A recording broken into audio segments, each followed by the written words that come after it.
सो देखिए यहाँ पर क्वेश्चन नंबर 5 में हमसे क्या कहा गया है, इलेक्ट्रॉनिक कॉन्फ़िगरेशन ऑफ गैडोलीनियम और एटॉमिक नंबर दे रखा है 64।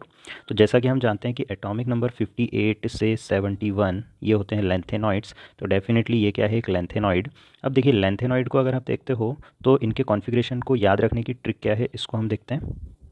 अब देखिए यहाँ पर ये जो हम कॉन्फ़िगरेशन देखते हैं, तो जो जनरल कॉन्फ़िगरेशन जहाँ पर भी आपको कुछ नहीं लिखा हुआ दिखाई दे रहा है, आप एज्यूम करेंगे 6s2 होगा और 5d 0 होगा। ओके, मतलब ये आउटर मोस्ट शेल है तो ns, ये आपकी n-1d और ये n-2f मतलब 4f। ठीक है, तो जनरली जो फिलिंग ऑफ इलेक्ट्रॉन हो रही है वो 4f में हो रही है। तो जहाँ पर भी मैंने कुछ भी नहीं लिखा है वहाँ पर आप एज्यूम करेंगे कि क्या है, 6s2 5d 0। ठीक है, अब आपको याद रखना आसान हो जाएगा। तो सबसे पहले आप सीरियम को देखिए, तो यहाँ पर 5d 1 है, देन 4f 1 है। ओके, यहाँ पर 6s2 तो हमेशा रहेगा। ठीक है, अब देखिए यहाँ पर 2 इलेक्ट्रॉन हो गए टोटल मिला के 5d 1 और 4f 1 का। ठीक है, अब अगले वाले में देखेंगे तो अब 5d 0 है और यहाँ पर एक और इलेक्ट्रॉन आ गया, मतलब 3 हो गया। फिर यहाँ पर 4f 4 हो गया, 4f 5 हो गया, 4f 6 हो गया। मतलब यहाँ पर कुछ भी नहीं लिखा है, मतलब मैं फिर से बता देता हूँ, ये क्या है 5d 0 और ये क्या है 6s2। तो इसी तरह से चल रहा है, आप देख सकते हो यूरोपियम तक। अब देखिए यूरोपियम तक तो आपने 4f7 फिल कर दिया, देन गैडोलिनियम। ओके, गैडोलिनियम 64 पर आप यहाँ देखेंगे 5d 1 है। ओके, और यहाँ पर कुछ नहीं लिखा है, मतलब जैसा मैंने बताया था। अब यहाँ पर क्या है 6s2, तो ये आप याद रखेंगे। तो देखिए टोटल यहाँ पर जिनॉन के कितने हो जाएंगे 54, 54 एंड 2 56, 57 और ये 7 64। तो आप क्लियरली देख सकते हो 64 एटॉमिक नंबर है गैडोलिनियम का और ये रही उसकी कॉन्फ़िगरेशन। अब देखिए जब आप आगे बढ़ते जाएंगे इसी तरह से, आप 4f11 12 13 14, अब यहाँ पर 4f15 नहीं है, 4f15 हो भी नहीं सकता है क्योंकि 14 इलेक्ट्रॉन मैक्सिमम आते हैं f सब शेल में। तो देखिए ल्यूटेशियम, तो ल्यूटेशियम को आप देख सकते हो यहाँ पर 5d 1 है। तो आपने देखा एक्सेप्शन, एक तो आपको ल्यूटेशियम का दिखाई दिया, एक आपको गैडोलिनियम का दिखाई दिया और आपको दिखाई दिया सीरियम का। सीरियम में भी आप देख सकते हो 5d 1 था। अदरवाइज़ आप देखोगे तो जनरली क्या है 5d 0 है। तो आई होप आपको ये ट्रिक समझ में आई। तो फिलहाल अगर हम बात करें हमारे क्वेश्चन की, तो हमें गैडोलिनियम का ढूंढना था। तो ये देख सकते हो 6s2 5d1 4s1 जेनॉन, ये आपको कॉन्फ़िगरेशन मिलेगी।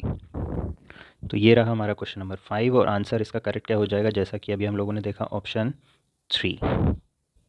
तो चलिए अब देखते हैं क्वेश्चन नंबर 6। तो देखिए क्वेश्चन नंबर 6 हमसे क्या बोल रहा है, statement that is not correct, मतलब इनकरेक्ट स्टेटमेंट आपको ढूंढना है। ठीक है, for periodic classification of elements.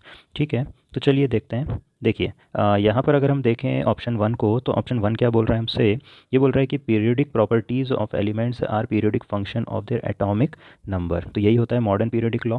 तो ये बिल्कुल सही है, हमको ढूंढना है रॉन्ग स्टेटमेंट। तो सेकंड देखते हैं, non metallic elements are less in number than metallic elements. Okay, तो ये आपका बिल्कुल सही है क्योंकि नॉन मेटेलिक एलिमेंट्स कम होते हैं। क्या कहा है यहाँ पे, लेस। ठीक है, पीरियोडिक टेबल में मैक्सिमम एलिमेंट्स क्या हैं, मेटल्स।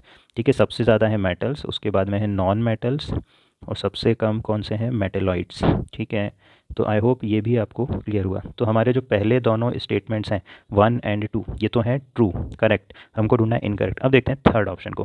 थर्ड ऑप्शन क्या बोल रहा है हमसे, for transition elements 3d orbitals are filled with electrons after 3p, okay, before 4s। ठीक है, तो ये यहाँ पर गलत हो गया क्योंकि हमको पता है अफबाउ रूल। ठीक है, अफबाउ रूल क्या बोलता है, आपका फिलिंग ऑफ इलेक्ट्रॉन्स होगा in increasing order of energy of sub shell. और increasing order of energy of sub shell आप n+l रूल से निकालते हो, principal quantum number plus azimuthal quantum number.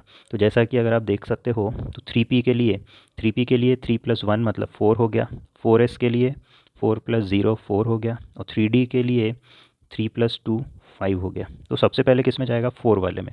4 वाले में भी देखोगे तो कहाँ पर जाएगा, जिसका प्रिंसिपल क्वांटम नंबर कम है। मतलब यहाँ पर अगर आप देखते हो तो आप देखोगे कि 3p में जाएगा, 3p के बाद में एनर्जी किसकी आ जाएगी, 4s की, देन आएगी 3d की।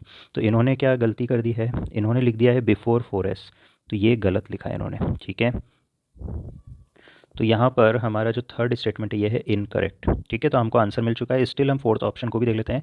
First transition enthalpy of element generally increase with increase in atomic number as be move along the period. तो देखिए अलॉन्ग दी पीरियड मतलब लेफ्ट टू राइट आप जब जाते हैं तो आयनाइजेशन एंथैल्पी क्या होती है, इंक्रीज। तो यहाँ पर ये क्या है, ये भी करेक्ट है। हमको ढूंढना था इनकरेक्ट, तो आंसर हमारा होगा ऑप्शन 3।